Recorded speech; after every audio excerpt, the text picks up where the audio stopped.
कक्षा 11 के विद्यार्थियों के लिए काव्य सौंदर्य के तत्व के अंतर्गत रस, छंद और अलंकार आते हैं, जो कि बच्चों के लिए काफ़ी उपयोगी होते हैं।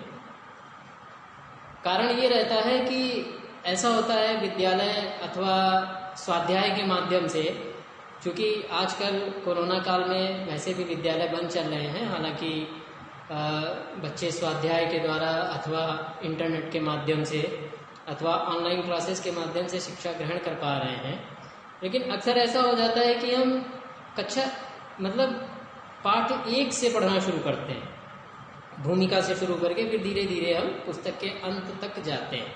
लेकिन हिंदी में मुझे जो कठिनाइयाँ आई आज आपके साथ साझा कर रहा हूँ कि अगर जो रस, छंद, अलंकार, व्याकरण के बारे में हमें पहले से पता रहे तो काव्य तथा गद्य को समझने में हमें परेशानी नहीं होती। इसीलिए मैंने 2 पाठ के बाद सूरदास तथा कक्षा 9 के श्री हरिवंश राय जी बच्चन के पाठ बोलने के पश्चात मुझे ऐसा लगा कि मुझे रस, छंद और अलंकार के बारे में भी बोलना चाहिए, छात्रों तक ये बात जानी चाहिए। तो आइए इस पाठ का अध्ययन करते हैं। रस। कविता, कहानी, उपन्यास आदि को पढ़ने एवं नाटक को देखने से जिस आनंद की अनुभूति होती उसे रस कहते हैं। रस काव्य की आत्मा। जिस तरीके से एक शरीर में जब तक आत्मा रहती है तब तक तो वह शरीर जीवंत रहता है, जीवित रहता है। उस आत्मा के निकल जाने के बाद वह शरीर बेकार है, मृत है और धीरे धीरे बदबू देने लगता है। उसके बाद वो नष्ट कर देने, जला देने योग्य ही रह जाता है, बाकी उसका कोई उपाय नहीं है। तो इसी तरीके से कविता में, काव्य में, गद्य में रस ही आत्मा है। अगर जो उसमें रस न रहे वो नीरस हो जाएगा, निकृष्ट है, फिर वह ग्रहण करने योग्य नहीं, पढ़ने योग्य नहीं, सुनने योग्य नहीं।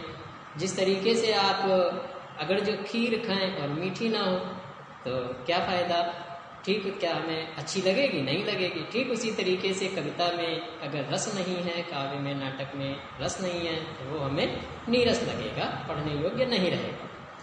रस काव्य की आत्मा कही जाती है। आचार्य विश्वनाथ ने साहित्य दर्पण में काव्य की परिभाषा देते हुए लिखा है, वाक्यम रसात्मकम काव्यम। रसात्मक वाक्य ही काव्य है। जिस वाक्य में जो हम कहते हैं ये वाक्य कहलाते हैं। वाक्य के बारे में आप लोगों ने छोटे क्लासेस में पढ़ा होगा, उसकी परिभाषा देना मैं यहाँ उचित नहीं समझ रहा कि वाक्यम रसात्मकम काव्यम, अर्थात रसात्मक वाक्य काव्य कहलाता है। रस की निष्पत्ति के संबंध में भरत मुनि ने नाट्यशास्त्र में व्याख्या करते हुए लिखा है कि विभावानुभाव्य विचार संयोगाद रस निष्पत्ति। क्या अर्थात विभाव, अनुभाव और व्यभिचारी भावों के संयोग से रस की निष्पत्ति होती है। कौन कौन से भाव? विभाव, अनुभाव और व्यभिचारी भावों के संयोग से रस की निष्पत्ति होती। निष्पत्ति होती मतलब निकलता, रचना होती। विभाव, अनुभाव और व्यभिचारी भावों के बारे में हम अभी आगे पढ़ेंगे। तो रसों के आधार भाव हैं। रस कहाँ पर पैदा होता है? जैसे कि किसी फसल को उगाने के लिए उसके तरीके की भूमि चाहिए होती है। किसी फसल को बलुई मिट्टी, किसी फसल को दोमट मिट्टी, किसी फसल को काली मिट्टी, किसी फसल को चिकनी मिट्टी, ठीक है। तो उसी तरीके से रस को भी उत्पन्न होने के लिए एक आधार चाहिए होता है, जिसे कहते हैं भाव। वह भाव क्या है? भाव मन के विकारों को कहते हैं। मन के जो विकार हैं, भय, क्रोध, मोह, लोभ, यह सब मन के विकार हैं। विकार मतलब कमियां। ये 2 प्रकार के होते हैं, स्थायी भाव और संचारी भाव। यही काव्य के अंग कहलाते हैं। कौन कौन से? स्थायी भाव और संचारी भाव। अब आइए जानते हैं कि स्थायी भाव क्या होता है, संचारी भाव क्या होता है। स्थायी भाव रस रूप में पुष्ट परिणत होने वाला तथा संपूर्ण प्रसंग में व्याप्त रहने वाला भाव स्थायी भाव कहलाता है। देखिए, हम कोई भी बात करते हैं, कहीं पर कुछ भी बातचीत कर रहे होते हैं तो उसमें एक प्रसंग होता है। जैसे कि एक उदाहरण से ले लीजिए कि मैं पिक्चर देखने गया तो उसकी स्टोरी कह रहा हूँ, तो उसका प्रसंग ये है, फिल्म की स्टोरी उसका प्रसंग है। फिल्म दर्दनाक थी या कि हास्यास्पद थी या उसका स्थायी भाव। तो इसी प्रसंग के माध्यम से आप जान सकते हैं कि हम जो भी बात करते हैं उसमें एक स्थायी भाव रहता है। रस रूप में पुष्ट या परिणत होने वाला तथा संपूर्ण प्रसंग में व्याप्त रहने वाला भाव स्थायी भाव कहलाता है। स्थायी भाव 9 माने गए हैं। कौन कौन से? रति, आप लोग हाई स्कूल 9th में इसको पढ़ चुके होंगे। रति, हास, शोक, क्रोध, उत्साह, भय, जुगुप्सा, विस्मय और निर्वेद। वात्सल्य नाम का 10वां स्थायी भाव भी स्वीकार किया जाता है। तो रति में सबसे पहले आते हैं। सबसे पहला भाव श्रृंगार, जिसका रस है, उसका स्थायी भाव रति है। स्त्री पुरुष के परस्पर प्रेम भाव को रति कहते हैं। हास या इनकी परिभाषा भी, ये स्थायी भाव की परिभाषा है। हास किसी के अंगों, वेशभूषा, वाणी आदि के विकारों के ज्ञान से उत्पन्न प्रफुल्लता को हास कहते हैं। भाई जोकर देखा, अगर सर्कस पहले लगते थे, अब भी सर्कस हैं, लगते हैं, नहीं होते हैं आप लोग टीवी वगैरह में सर्कस या सर्कस के जोकर ये देखने को पाते हैं, या हास्य कलाकार। तो जब हम उन्हें देखते हैं, उनके अंग प्रत्यंग को देखते हैं, उनकी वेशभूषा को देखते हैं, तो वह हमें हंसने का प्रयत्न करने लगते हैं। ऐसा हमारे अंदर हास्य उत्पन्न होने लगता है, हास्य की भावना उत्पन्न होती है। तो उसी को परिभाषित करते हुए कहा गया है कि किसी के अंगों, वेशभूषा, वाणी आदि के विकारों के ज्ञान से उत्पन्न प्रफुल्लता को हास कहते हैं, या मन में सुसुप्त भाव है।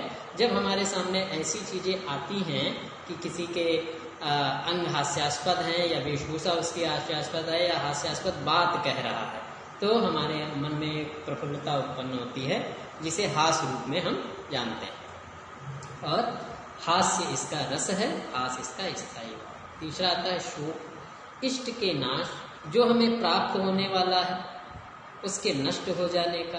अनिष्टागम, या जो अनिष्ट है जिसे हम नहीं चाहते कि ये ना हो, और उसका आगमन होने की संभावनाएं बनने लगे, तो उसके कारण मन में जो व्याकुलता उत्पन्न होती है उसे शोक कहते हैं। परिभाषा इसकी यही रहेगी कि इष्ट के नाश अथवा अनिष्टागम के कारण मन में उत्पन्न व्याकुलता शोक है। क्रोध, अपना काम बिगाड़ने वाले अपराधी को दंड देने के लिए उत्तेजित करने वाली मनोवृत्ति। जैसे जब हमारा कोई काम बिगड़ता है तो जो काम को बिगाड़ रहा होता है वो अपराधी सिद्ध होता है, उसके प्रति हमारे मन में जो उत्तेजना, जो भाव उत्पन्न होता है वह मनोवृत्ति क्रोध कहलाती है। मन की वृत्ति, वही मन का विकार, सब क्या है? मन के विकार हैं, जो जिनका मन पे नियंत्रण नहीं रहता है उसे ये सताते रहते हैं, कष्ट देते रहते हैं। उत्साह,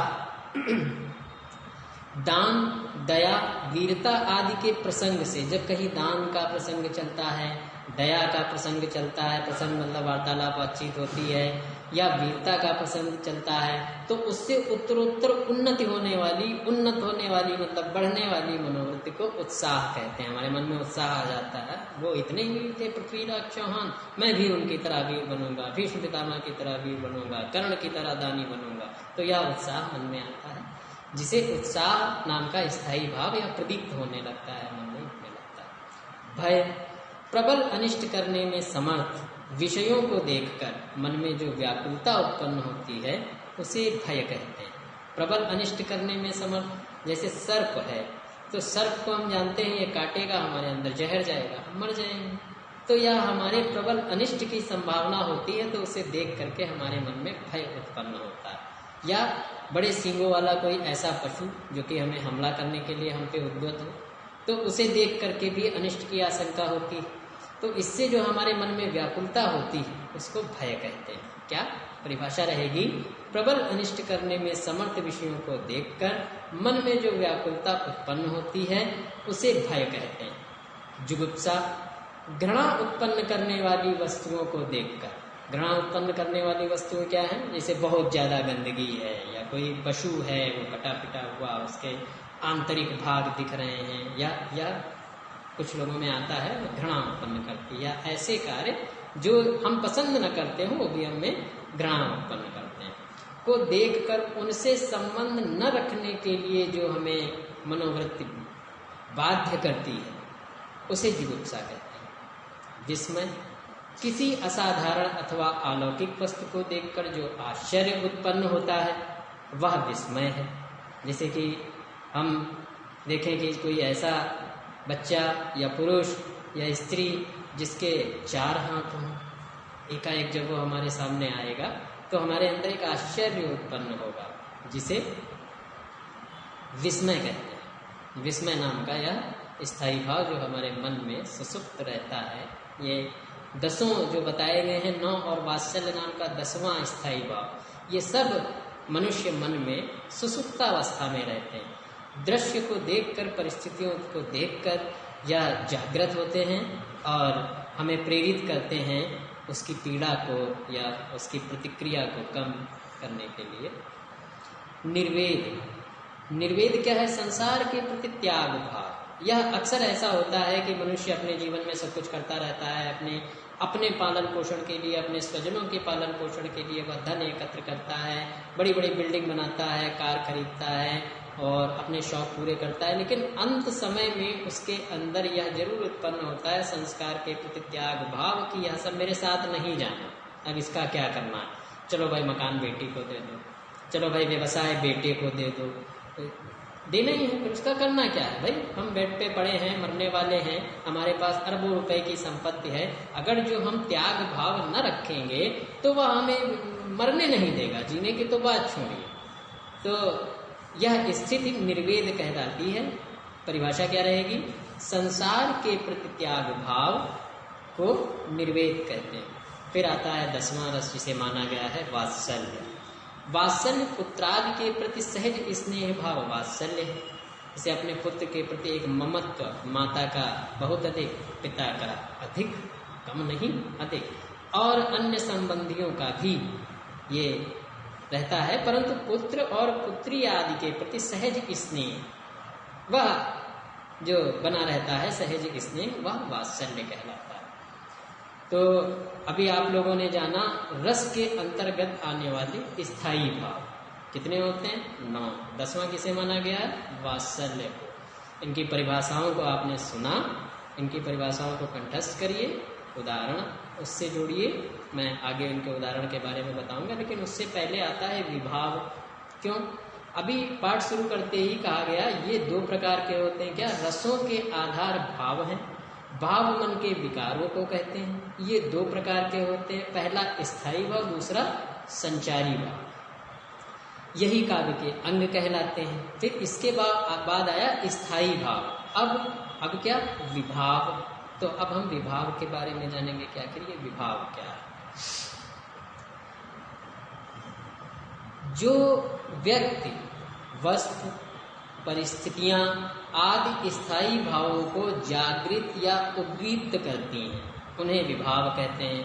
जैसे कि अभी ऊपर रसों की परिभाषा, रस के स्थायी भाव की परिभाषाओं में मैंने बार बार आपको बताया कि सर्प को देख करके भय उत्पन्न होता है, और मतलब अनिष्ट की आशंका करने वाली वस्तुओं, परिस्थितियों को देख करके मन में क्रोध उत्पन्न होता है।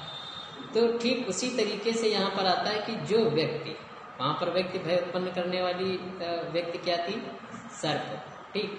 या परिस्थितियां, तो परिस्थितियां ऐसी होती, इधर से भी बस आ रही, उधर से भी बस आ रही, मैं बीच में फंसा हूँ, क्या जगह मन में? भय, अरे मर गए। तो ये परिस्थितियां उत्पन्न हुई बस उन दोनों बसों को, वस्तुओं को देख करके उद्दीप्त करती हैं। जो व्यक्ति, वस्तु, परिस्थितियां आदि स्थायी भाव को जागृत या उद्दीप्त करती हैं, उन्हें विभाव कहते हैं। विभाव भी 2 प्रकार के होते हैं, पहला आलंबन विभाव, दूसरा उद्दीपन विभाव। आलंबन विभाव क्या है? आलंबन विभाव स्थायी भाव जिन व्यक्तियों तथा अवलंब को लेकर प्रकट करते हैं।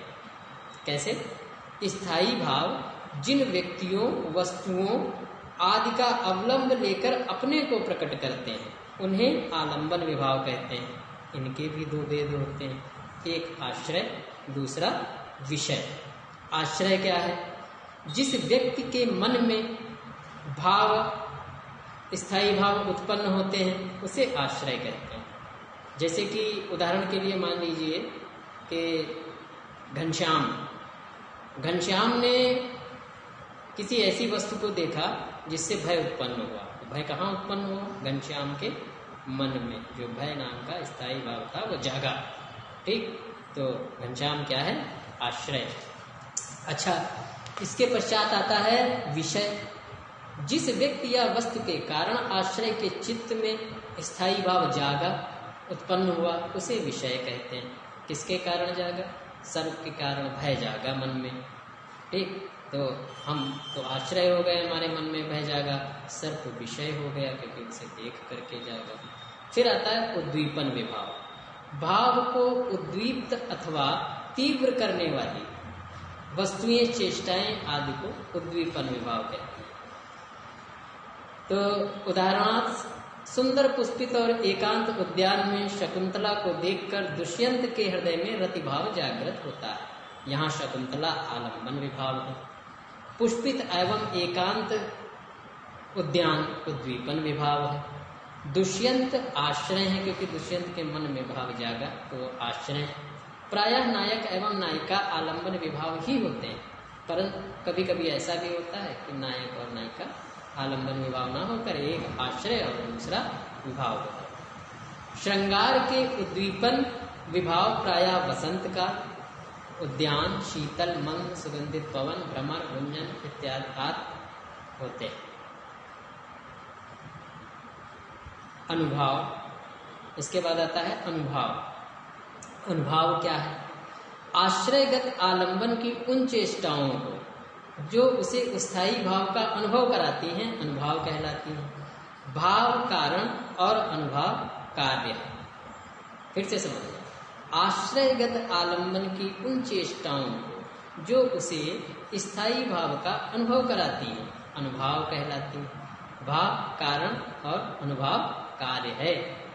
अनुभव 4 प्रकार के माने गए हैं: कायिक, मानसिक, आहार्य और सात्विक। आइए देखते हैं क्या है। कायिक अनुभव है, आंख, भौं, हाथ, शरीर और अंगों के द्वारा चेष्टाएं की जाती हैं। भाई, हमने कोई चेष्टा की और सामने वाले हमने आंख की, हाथ की कोई भी चेष्टा की, ठीक है, मतलब आंख की ये चेष्टा की, ठीक, इसका मतलब क्या है? मैं खो दूंगा। ठीक, इसके द्वारा सामने अगर जो मेरा कोई आश्रित है, जैसे छोटा बच्चा है या मेरा पुत्र है या मेरा स्टूडेंट है, तो उसके मन में क्या जागेगा? सर्व गुस्सा है, भय जागेगा, भाई शैतानी मत करो, पढ़ाई में ध्यान लगाओ। ठीक, इसी तरीके से शरीर की अन्य अंगों की चेष्टाएं की जाती हैं डराने के लिए। जैसे कि ये मतलब हमारे, ठीक है ना। दूसरा क्या है? मानसिक अनुभव। मानसिक चेष्टाओं को मानसिक अनुभव कहते हैं। मानसिक चेष्टाएं क्या हैं? आप आए, अगर जो मैं चाहूँ तो आपको जोक सुनाऊं, हंसाऊं। दूसरा है कि मैंने आपके सामने लिख करके रख दिया कि नहीं, ये आपको ये पाठ पूरा करना है।